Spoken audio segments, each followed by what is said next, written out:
ตอนนี้ผมอยู่บ้านเขตกลางนะครับยังอยู่ในเขตจังหวัดพิษณุโลกนะครับตั้งอยู่ในตำบลบ้านแยงอำเภอนครไทยจังหวัดพิษณุโลกโดยเป็นชุมชนที่ตั้งอยู่บนเส้นทางนะครับการท่องเที่ยวธรรมชาติและประวัติศาสตร์ที่สำคัญนะครับเชื่อมต่อกับอำเภอเขาค้อจังหวัดเพชรบูรณ์นะ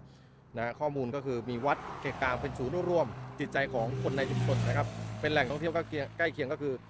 แก่งหอมนะครับแหล่งท่องเที่ยวชุมชนริมลำน้ำเข็กนะครับที่มีลักษณะคล้าย 3,000 โบกนะครับมีแก่งหินสวยงามนะครับและ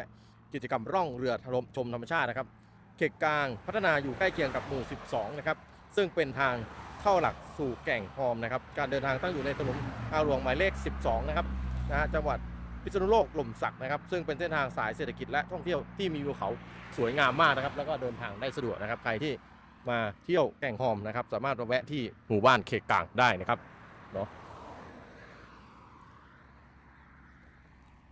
รับดีดบ้าน